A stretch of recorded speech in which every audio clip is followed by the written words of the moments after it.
വിഷ്ണു അഹിംസയ്ക്ക് പ്രാധാന്യം കൊടുക്കുന്നെങ്കിൽ ശിവനിൽ ഹിംസയാണ്. അപ്പൊ ഈ രണ്ടു കൂട്ടരുടെയും ആചാരാനുഷ്ഠാനങ്ങൾ രണ്ടും വ്യത്യസ്തമാണ്. ഇതിനെ നമുക്ക് ഒരിക്കലും നേരെയാക്കാൻ പറ്റുകയില്ല. ഇത് പ്രപഞ്ചനാഥനായ നാരായണൻ നേരത്തെ തന്നെ തീരുമാനിച്ചുറപ്പിച്ച് അദ്ദേഹം സൃഷ്ടിച്ച കാര്യങ്ങളാണ്. അതിനെ നമുക്ക് മാറ്റുക സാധ്യമല്ല. അപ്പൊ സവർണർ എന്ന് പറഞ്ഞാല് വൈഷ്ണവര്, അവർണർ എന്ന് പറഞ്ഞാൽ ശൈവര്. ഇവര് രണ്ടും രണ്ട് ട്രാക്കിൽ കൂടെ പോകുന്നതിനാൽ ഇവരെ ഒരുമിപ്പിക്കുക സാധ്യമല്ല. ഇവര് രണ്ടും രണ്ട് വർഗമാണ്. വൈഷ്ണവരെന്ന് പറഞ്ഞാൽ സൂര്യവംശികളും പിന്നെ ശൈവരെന്ന് പറഞ്ഞാൽ ചന്ദ്രവംശികളുമാണ്. അവർ ഇരുട്ടിലിരിക്കുന്നവരാണ്. ഇവർക്ക് ജ്ഞാനമില്ല.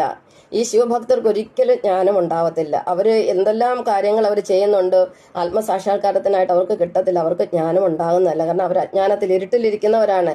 അവർക്ക് അതിനാൽ സ്വർഗവുമില്ല. ജ്ഞാനം കിട്ടിയെങ്കിൽ മാത്രമേ ഒരാൾക്ക് സ്വർഗവും മോക്ഷവും ഒക്കെ ഉള്ളൂ. അപ്പൊ ശിവഭക്തർക്ക് ഒരിക്കലും ജ്ഞാനമില്ല.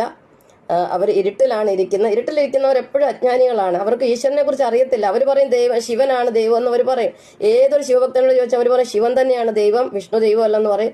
അല്ലെങ്കിൽ അള്ളാഹുവാണ് ദൈവം എന്ന് പറയും. അവർ മറ്റൊന്നിനെ അംഗീകരിക്കത്തില്ല. അതാണ് അവരുടെ സ്വഭാവം. ഏതൊരു വ്യക്തിയോടും ചോദിച്ചു നോക്കുകയുള്ളൂ. ഇപ്പൊ ഹിന്ദുമതത്തിൽ മാത്രം ഈ രണ്ട് മതങ്ങൾ ഒന്നിച്ച് നിൽക്കുകയാണ്.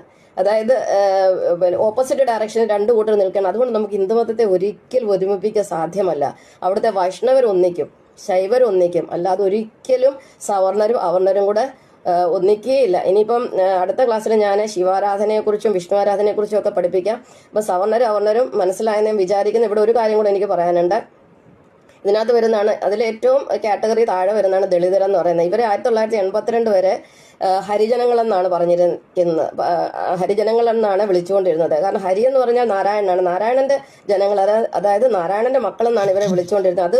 അതിന് സ്റ്റൈല് പോരായോ അല്ലെങ്കിൽ അത് അവർക്കൊരു നാണക്കേടായിട്ട് തോന്നിയോ എന്തുകൊണ്ടും അറിയില്ല. അവർ അതിനെ ദളിതരായിട്ട് മാറ്റി 1982. അത് ഞാൻ ഡിഗ്രി സെക്കൻഡ് ഇയർ പഠിക്കുന്ന സമയമാണ്. അപ്പം അത് മാറ്റി. ഈ ദളിതരെന്ന് പറഞ്ഞ വാക്ക് എവിടെ നിന്ന് കിട്ടി? അസുരന്മാരുടെ പേരാണ് ദളിതൻ എന്ന് പറയുന്നത്. കാരണം അസുരന്മാരെ നമ്മൾ ദൈത്യരെന്ന് പറയും, ദാനവരെന്ന് പറയും, ധനുജൻ എന്ന് പറയും, ദിതിജൻ എന്ന് പറയും. ദിതിജൻ എന്ന് പറഞ്ഞാൽ ദിതിയുടെ മക്കളാണ്. കശ്യപ മഹർഷിയുടെ ഭാര്യമാരായിരുന്നല്ലോ അതിഥിയും ദിതിയുടെ വംശപരമ്പരയിൽപ്പെട്ട ദിതി പ്രസവിച്ച മക്കളാണ് അസുരന്മാര്. അപ്പൊ അവര് സത്യത്തിൽ ദേവനും അസുരനും എന്ന് പറയുന്ന ചേട്ടത്തിയുടെ അനിയത്തിയുടെ മക്കളാണ്. അത് എബ്രഹാമിക് മതത്തിലും അത് തന്നെയാണ്. അപ്പം അങ്ങനെ ഇവരെ പറയുന്ന പേരാണ് ദൈത്യര്, ദാനവര്, ധനുജര്, ദിതിജര്.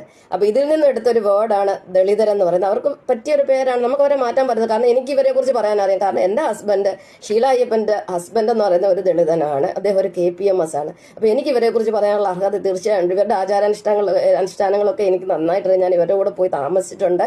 അപ്പൊ ഈ ശൈവരും വൈഷ്ണവരും തമ്മിലുള്ള വ്യത്യാസത്തെക്കുറിച്ചുള്ള പാഠം ഞാൻ അടുത്ത ക്ലാസ്സിൽ പഠിപ്പിക്കും. അപ്പോൾ സവർണരും അവർണരും ആരാണെന്ന് മനസ്സിലായെന്ന് ഞാൻ വിചാരിക്കുന്നു.